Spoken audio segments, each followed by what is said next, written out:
no one should have to choose between their own safety and their pets. But nearly half of domestic abuse survivors delay leaving because they can't bring their pets with them. Purina is helping to create more pet-friendly domestic violence shelters through the Purple Leash Project, so survivors and their pets can escape and heal together.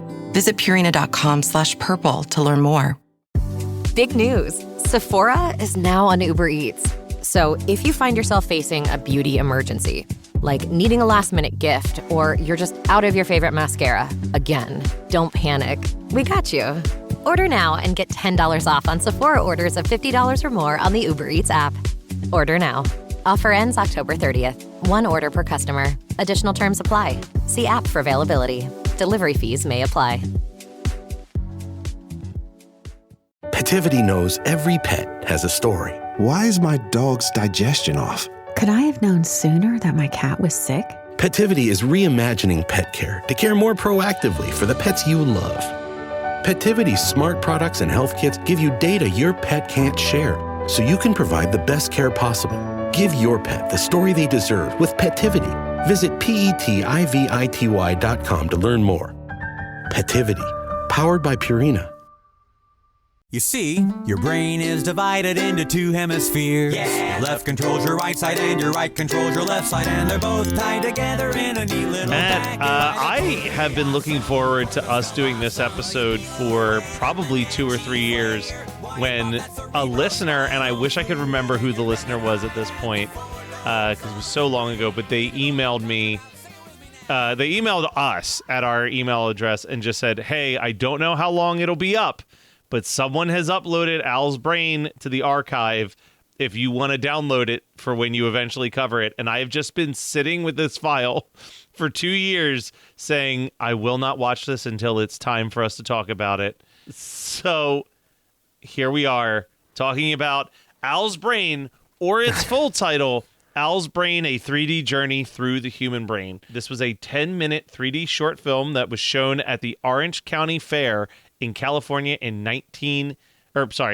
2009. And this, how did you feel about this? What were your thoughts? We'll start there. I mean, I had such a good time watching this. I was fascinated by it because it really does play out like, it plays out like what it is, which is this little mini 3D movie adventure thing. It feels like the sort of thing that might be at a theme park, but it's also got a bunch of really great guests in it. Yeah. It has some fun cameo appearances and whatnot. Looks like a lot of money was put into this. Like, this is an expensive production. It's got a full ass Weird Al song in it, which this is also the interesting thing where we are now. This has come up with us a couple times, but it's like, we didn't even talk about this before we started recording, Matt Kelly. Like, is this the time where we are we going to rank the Brain song, or are we going to wait till medium rarities? Because this then pops up on medium rarities. The medium rarities, when we get to medium rarities, is going to be interesting because I know neither one of us has talked about it. I don't think that medium rarities will be a single episode, but I also don't think that every track is going to get an episode on the medium rarities release, because a lot of them we have already talked about at length, and it's like, what can we add to like the instrumental version of Dare to Be Stupid or the karaoke track version of Since You've Been Gone? So Correct. I think that's going to be, when we get to that album, it's going to be a grab bag. But then there's also like Pac-Man is a song that should be talked about in full. 100%. Well, that's what I mean. I think that arguably is also one. When we get to medium rarities, I was actually looking at the medium rarities tracks the other day because of this video. And I think the rule that I'm going to do for medium rarities is like, if it is something that we have not already discussed on our adventure through Al's catalog, right? So like Pac-Man is a prime example. That's going to get its own episode.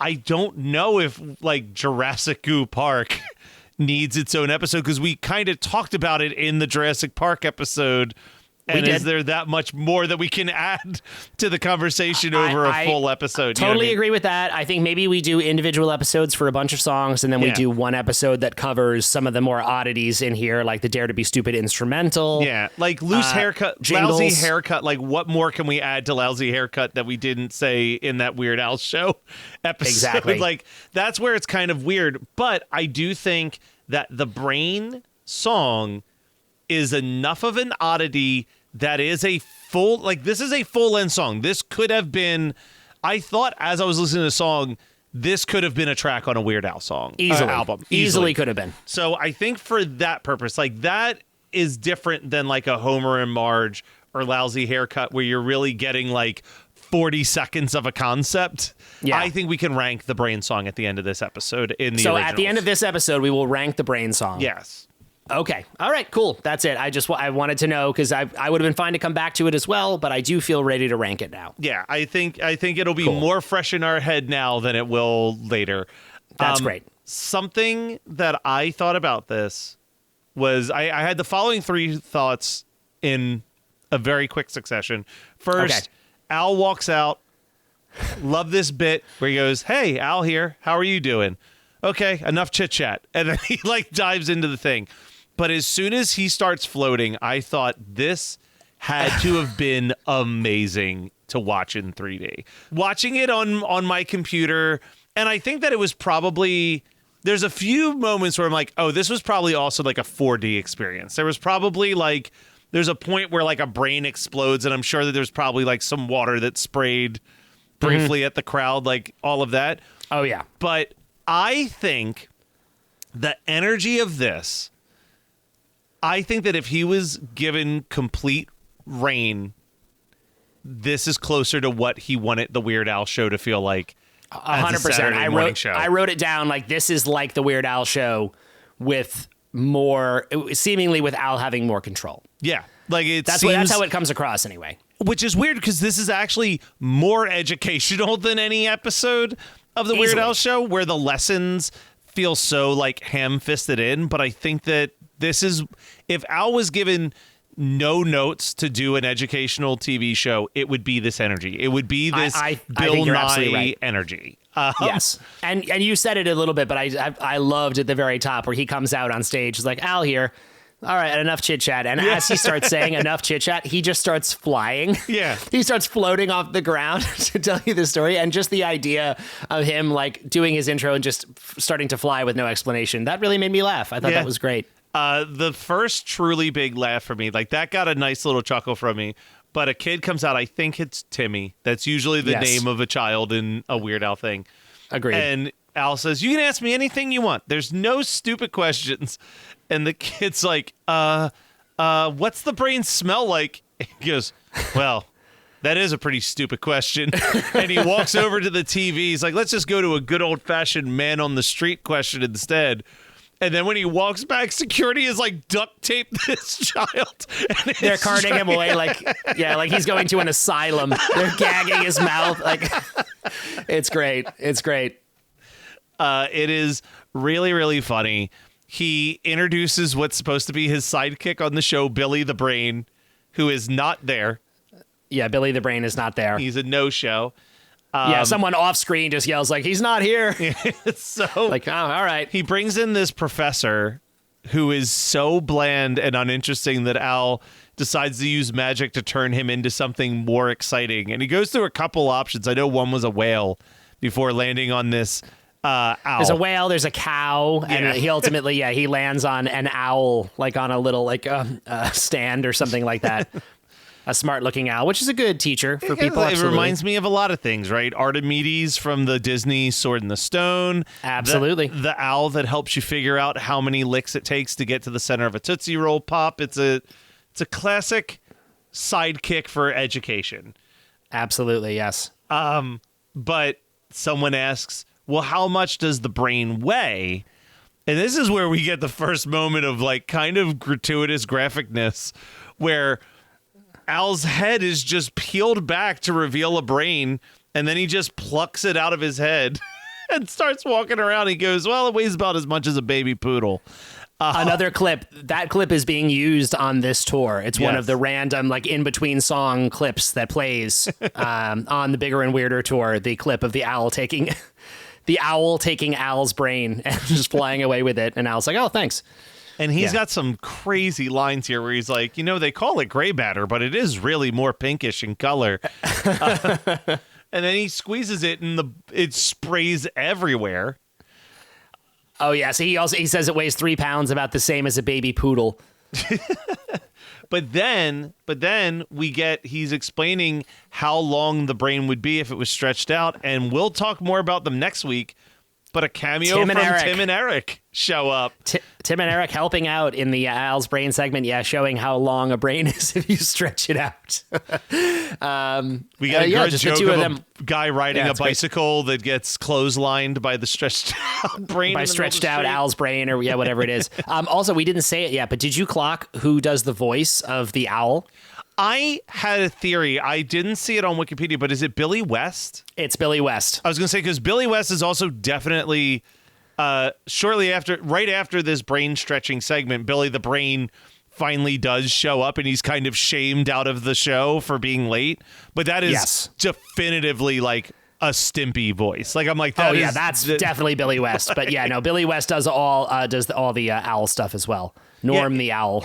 It was wild how, like, the Wikipedia for this short film it could have just been non-existent. It is so sparse with information. Yes. It is insane. But we do get another cameo from Fabio, who shows up out of nowhere to ask if it's true that we only use 10% of your brain, to which Al says, well, it's true for you. Which is so, like, the idea that you call up Fabio and you're like, hey, I'd like you to be in my educational film about the brain. And it's like, sure, what do I need to do? He's like, well, you need to set me up for me to call you an idiot. What a good sport Fabio is. You got to give it up. Because didn't Fabio appear in Weird Al Show as well? He makes a cameo in an episode of the Weird Al Show. Yeah. And I think I could be wrong. I know that we went on this tangent. So much of the Weird Al Show is already dumped out of my brain. Sure. But I think on the Weird Al Show, he makes a reference to when the bird smashed into his face on a roller coaster, because I know we talked about it in that episode. Oh, I know he has referenced it in the past. I can't remember if that's in that episode or not, but yeah, I know Fabio has joked about it and been on board for it. Yes, he does play himself in that one episode of Weird Al. What a guy. Well, I just love the fact that he's Fabio also was in Spy Hard. If you want to do one more Al connection there. The masterpiece that was Spy Hard. Yes, exactly. There is a really good, I mean, look, Al's dunking on some people, but he actually dunks on himself too a little bit here, where the owl starts talking about the parts of our brain that we use. And he says, what part of the brain is bigger on musicians than most other... No. Oh, he goes, what organ, right? Yeah, the owl, Norm the owl says, he's like, hey, do you know which organ on a musician is bigger than on most people? And it cuts to Al, and Al's just like, and the owl's like, that's right, the auditory cortex. And I was like, oh, right, okay. Yeah. And he starts to explain how, like, because they have to listen and like, because they have to use that part of their brain so much, it is a larger part of the brain. And Al goes, wow, so you're saying my auditory cortex is bigger than most people's? And the Al goes, no, I was talking about real musicians. Yeah, a great Al burning himself there. That's really good. Oh, my God. But then they dive into, and I've heard about this story before, they talk about how the brain acts in ways that we don't understand. He tells the story of the guy who had a railroad spike in his head, and, like, he was still alive, but he had to keep that spike in there, and that people had noticed a change in his, like, behavior. And we get this amazing segment where Al is playing the man with the spike in his head, and Patton Oswalt and Thomas Lennon are playing the coworkers that keep harassing him for having a spike in his Well, it is the best just bit ever of like Thomas Lennon is like walks up to Al, who I think they said the name of the character is Phineas Gage. I didn't think to check if that was the actual name of the person who had a spike in his head or if that was just a fake name. But Thomas Lennon walks up to him and he's like, "Hey man, how's it going? How you doing today?" And Al, playing Phineas, just goes like, "Oh yeah, I'm okay. I mean, if I'm honest, my head still kind of hurts." And immediately Thomas Lennon's like, "Oh my God, every day with the head, we get it. Get over it, dude." Matt, I can tell you Phineas Gage is his actual name.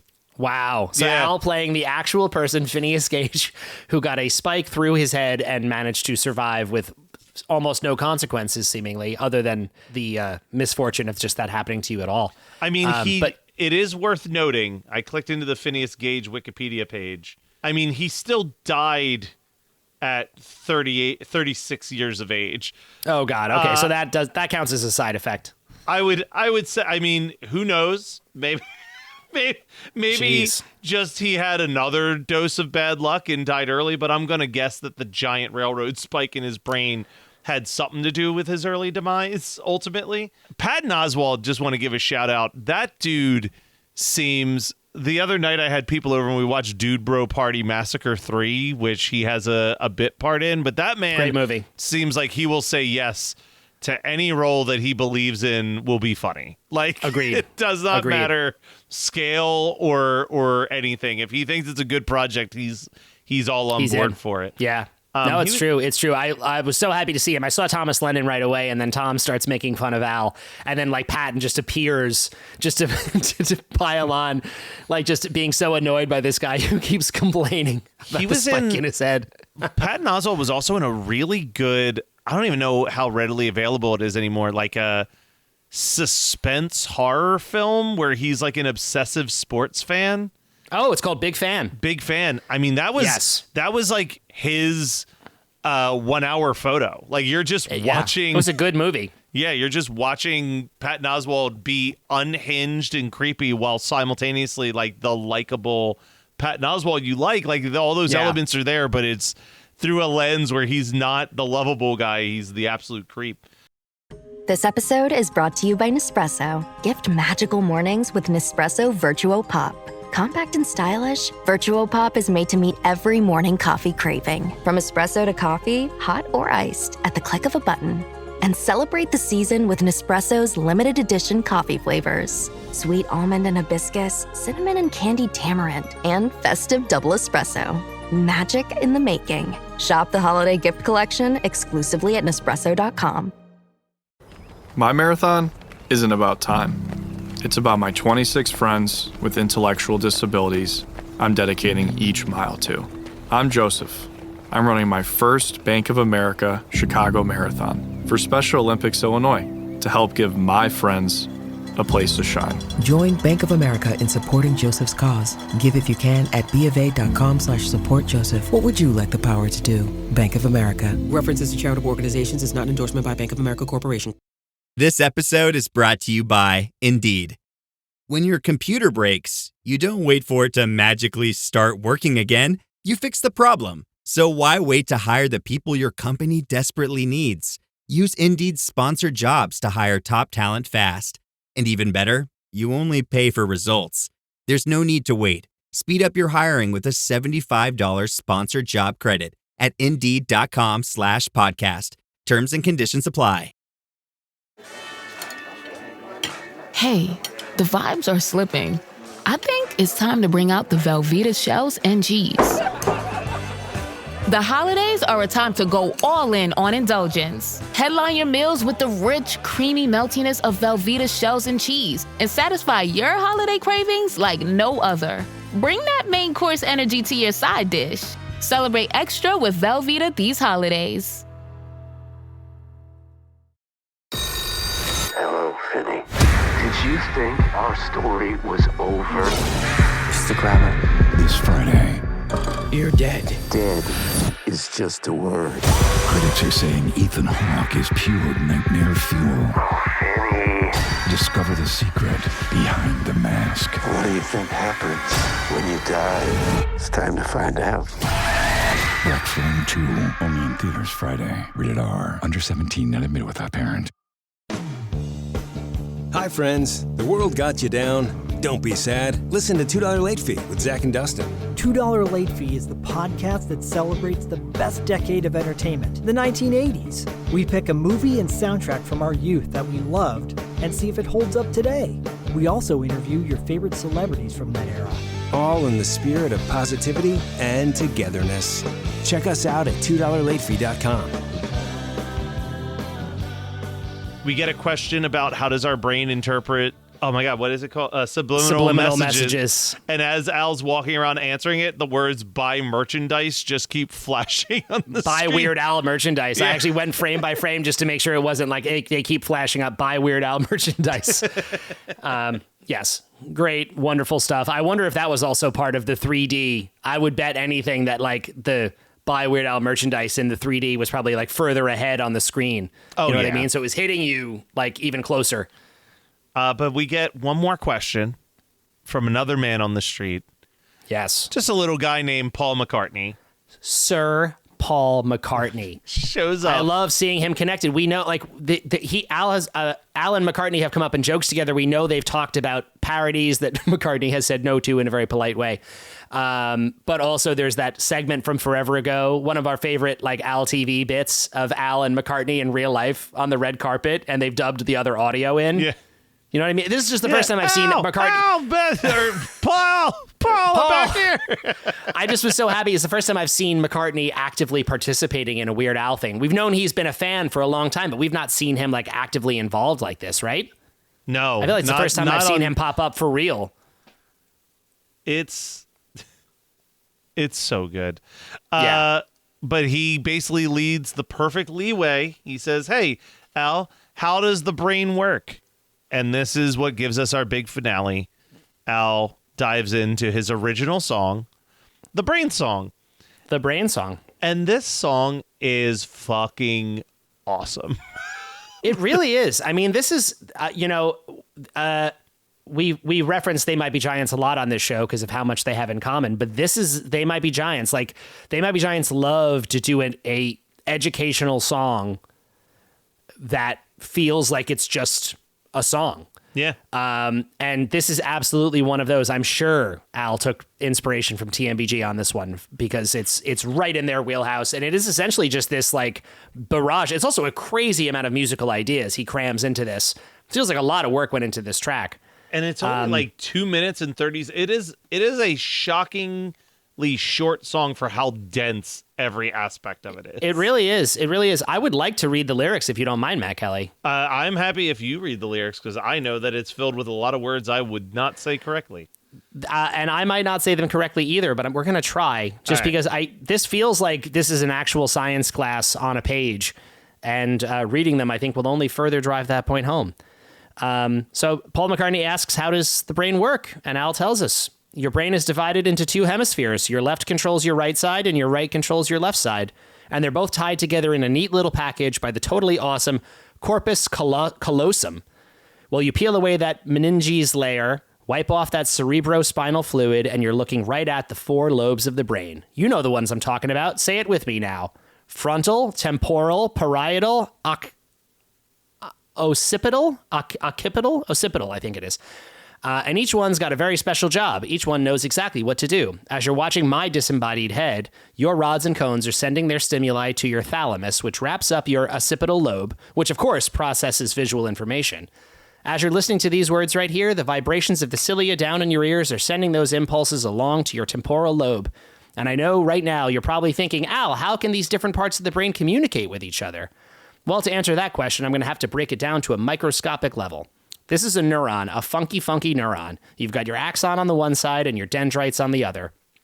See, the dendrites receive the signal from another neuron, which then sparks a chemical reaction in the nucleus, creating a nerve impulse which travels down a long myelin-coated strand where its neurotransmitter molecules and the vesicle of the axon terminal.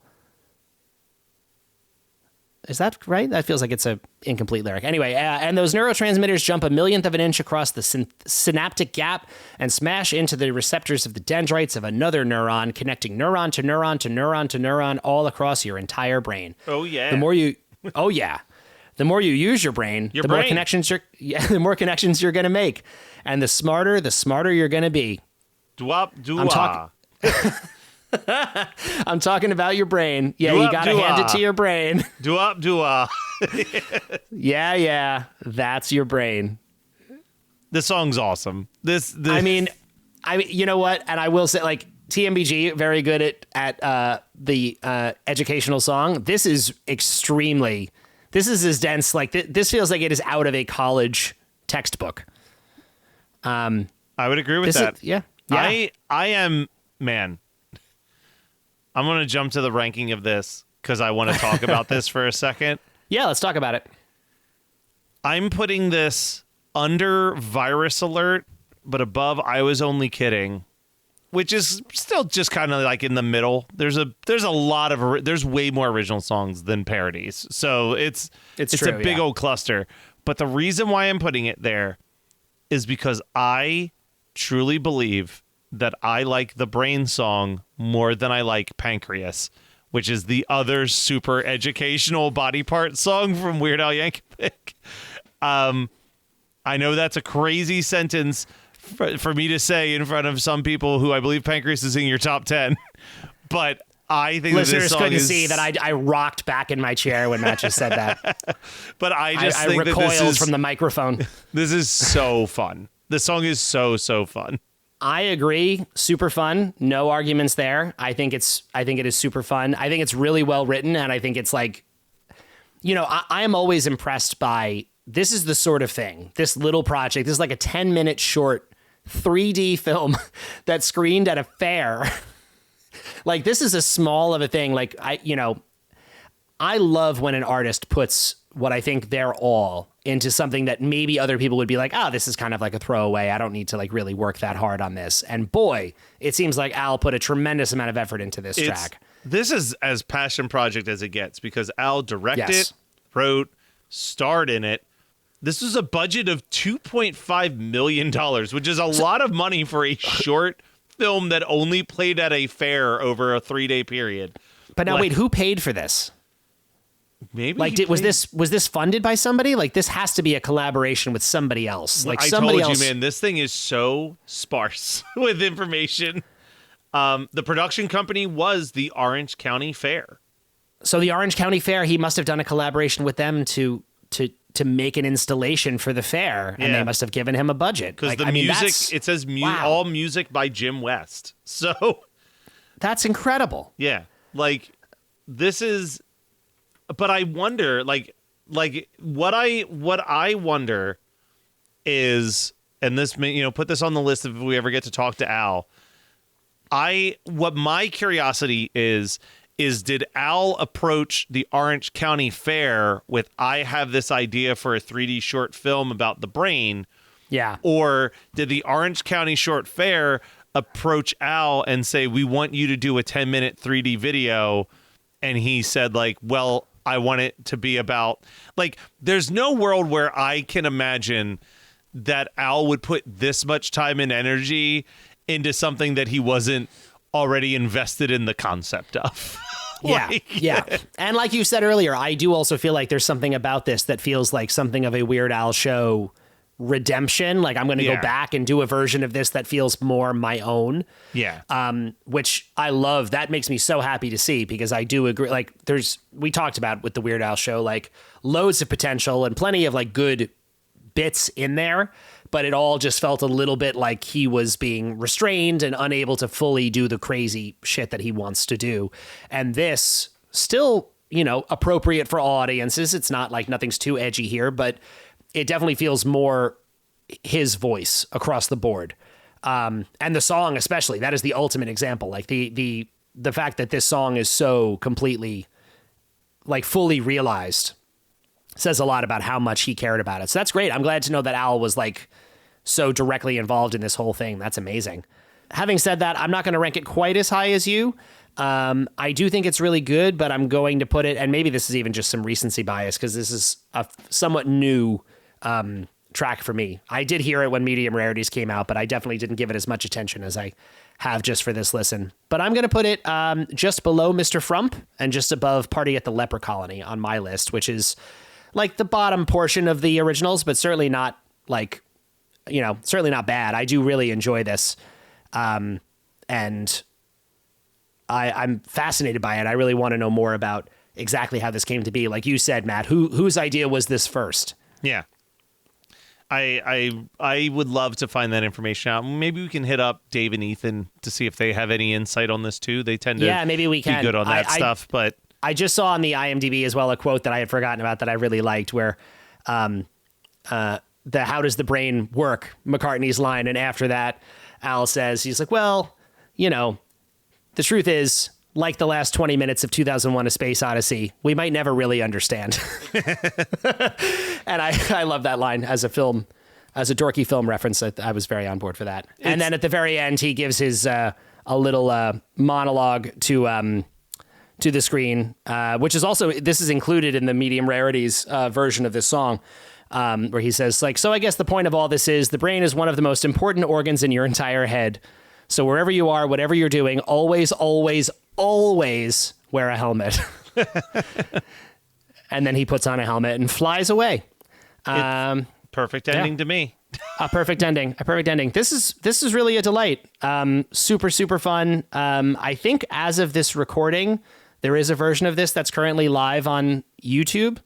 Okay. But it seems like there has been a series of copyright question issues here. It seems like it's gotten posted and taken down a handful of times, so I don't know exactly if it'll be there when you look, but this is worth seeking out if you can find it. It is, it's really, really fun. It's really cool. It's a really, I love everything about this project.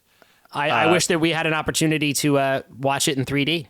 I do too. Maybe one day. Yeah. Maybe one day. Maybe one day. Weird Al theme park. Man, if Al, similar to how, Al had like on his tours, the Weird Al Jeopardy, if he could find a way to have a small little like 50 people at a time theater experience where you could watch this in 3D while you're waiting for the show to start.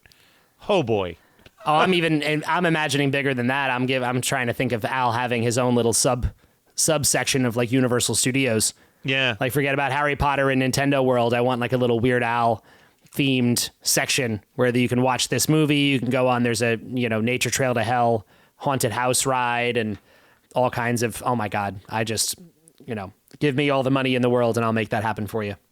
Yeah, no, 100%. I want it. All right. Well, Matt, we've got one more thing before well, no, that's not true. Never mind. We have so many more things. We got so many more things to do. We mentioned that Tim and Eric are in this, and I believe Al did more stuff with Tim and Eric. So let's see how I feel about that next week. Yeah, a friendship. We're watching a friendship blossom.